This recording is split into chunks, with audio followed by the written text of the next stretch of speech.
تو پتہ یہ چلتا ہے کہ جو شرک کرتا ہے وہ اپنے ہی آپ پر ظلم کرتا ہے۔ حکیم لقمان کی دوسری نصیحت، یا بنیا انہا ان تک مثقال حبۃ من خردل فتکن فی صخرۃ او فی السماوات او فی الارض یأتی بها اللہ ان اللہ لطیف خبیر۔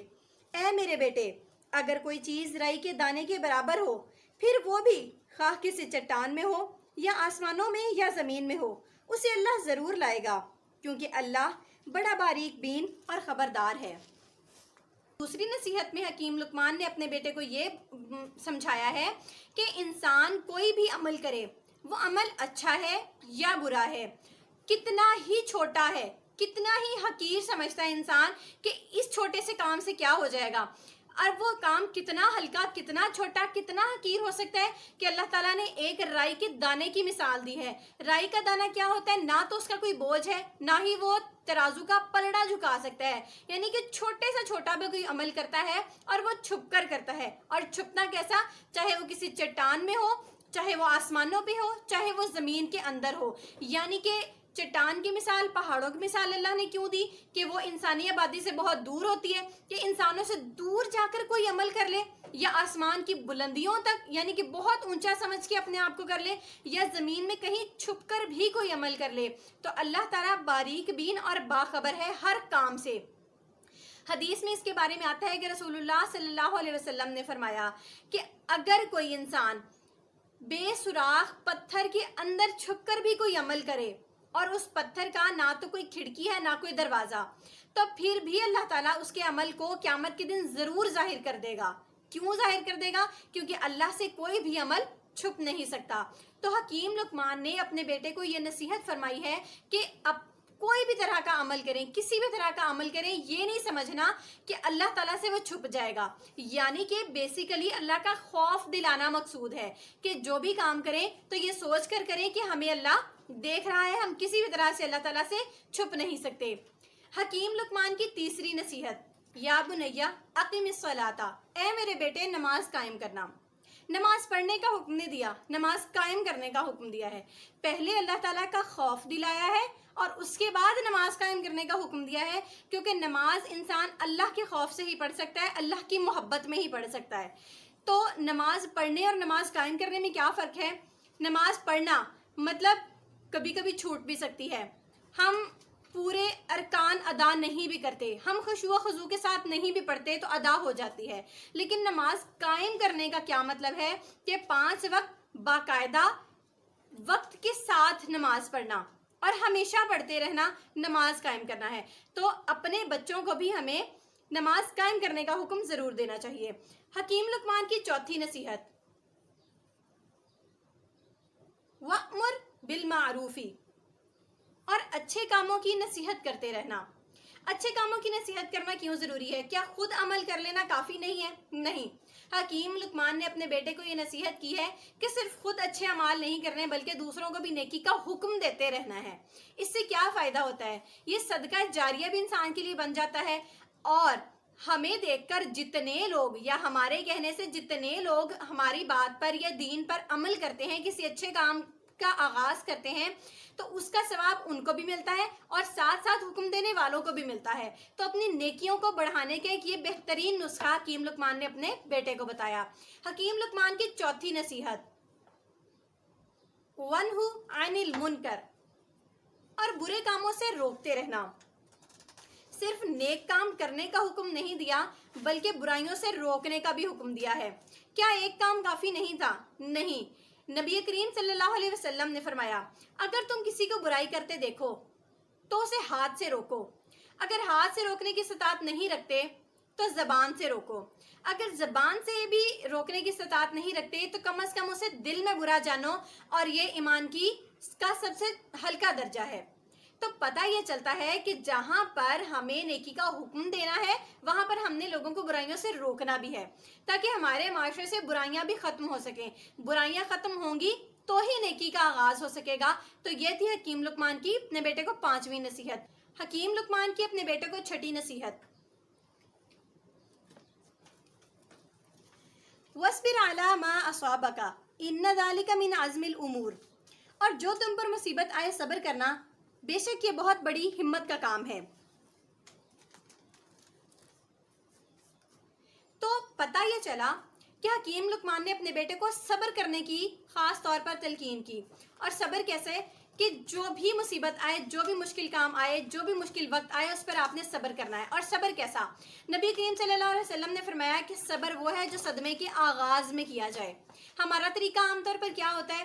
کوئی بھی مشکل آئی، اس پر رونا دھونا کیا، 10 لوگوں کو بتایا، اور جب کچھ نہیں ہوا تو یہ کہنا کہ میرا تو صبر ہے۔ ایسا صبر نہیں، بلکہ جب کوئی مشکل وقت آئے تو آغاز میں ہی صبر کیا جائے، اللہ پر توکل کیا جائے کہ یہ میری بہتری کے لیے ہوگا، یہ مشکل وقت ہے، کچھ وقت کے لیے ہے، گزر جائے گا، اچھے وقت میں اللہ میرا ساتھی تھا، برے وقتوں میں بھی اللہ میرا ساتھی ہوگا، تو ہر بات پر صبر کیا جائے۔ حکیم لقمان کے اپنے بیٹے کو نصیحت نمبر 7، وَلَا تُسَعِّرْ خَدَّكَ لِلنَّاسِ، اور لوگوں کے سامنے اپنے گال نہ پھلانا۔ تسعیر کیا ہے؟ یہ اونٹ کی وہ بیماری ہے جس میں اونٹ کی گردن اکڑ جاتی ہے اور ایک طرف مڑ جاتی ہے، یعنی انسان کسی دوسرے سے اس طرح سے بات نہ کرے کہ سامنے والے سے بات کرنے کی بجائے ہم دوسری طرف دیکھ رہے ہیں، بلکہ جس سے ہم بات کر رہے ہیں، جس سے ہم کلام ہیں، اسی کی طرف دیکھ کر بات کی جائے۔ یہ اخلاقی لحاظ سے ایک بہترین طریقہ ہوتا ہے۔ تو پتہ یہ چلتا ہے کہ حکیم لقمان نے اپنے بیٹے کو صرف دینی لحاظ سے یا عبادات میں ہی مضبوط ہونے کی نصیحتیں نہیں کی، بلکہ اخلاقی طور پر بھی مضبوط ہونے کی نصیحت کی ہے کہ بات کرنے کا انداز بھی بہت بہترین ہونا چاہیے۔ حکیم لقمان کے اپنے بیٹے کو نصیحت نمبر 8، وَلَا تَمْشِ فِي الْأَرْضِ مَرَحًا إِنَّ اللَّهَ لَا يُحِبُّ كُلُّ مُخْتَالٍ فَخُورٍ، اور زمین پر اترا کر نہ چلنا، بے شک اللہ کسی تکبر کرنے والے شیخی خور کو پسند نہیں فرماتا۔ یہاں پتہ چلتا ہے کہ حکیم لقمان نے اپنے بیٹے کو کتنے چھوٹے چھوٹے سے پوائنٹس کی بھی نصیحت کی، اور دیکھتے ہیں کہ ہم شاید یہ نصیحتیں اپنے بچوں کو نہیں کرتے، یا یہ مینرز ہم شاید اس طریقے سے اپنے بچوں کو نہیں سکھاتے جو سکھانے کی ضرورت ہے۔ حکیم لقمان نے اپنے بیٹے سے فرمایا کہ اپنی چال اتنی اچھی رکھنا کہ جس سے عاجزی اور انکساری تو ثابت ہو، غرور و تکبر ہرگز ثابت نہ ہو۔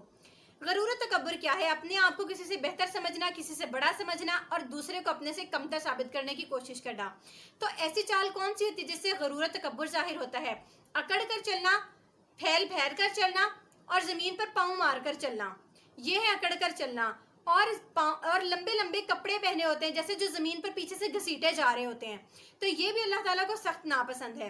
نبی کریم صلی اللہ علیہ وسلم نے فرمایا کہ قیامت کے دن کوئی شخص ایسا جس کے دل میں ایک رائی کے برابر بھی تکبر ہوگا، وہ جنت میں ہرگز داخل نہیں ہو سکے گا۔ کیوں؟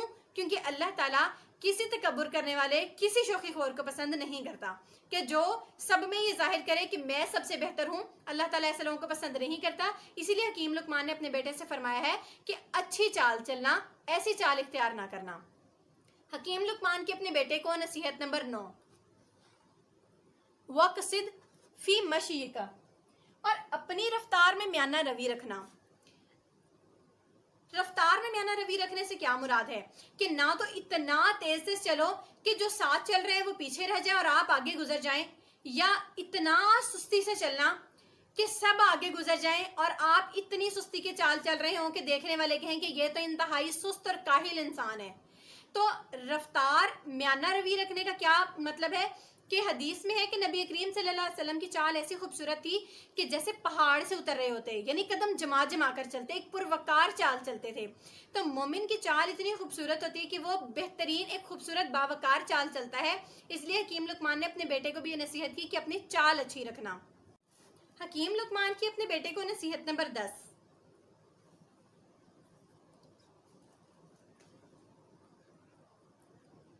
وَغْضُضْ مِن صَوْتِكَ إِنَّ أَنْكَرَ الْأَصْوَاتِ لَصَوْتُ الْحَمِيرِ، اور اپنی آواز پست کر، یقیناً آوازوں میں سب سے بدترین آواز گدھوں کی آواز ہے۔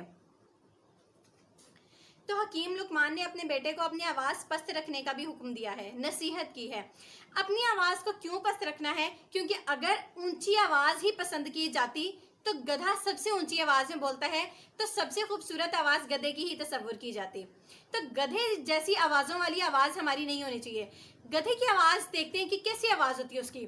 گدھا بہت اونچی آواز میں بولتا ہے، مسلسل بولتا جاتا ہے اور بے وقت بولتا ہے، یعنی جب بھی اس کا دل کرے وہ بولنا شروع کر دیتا ہے۔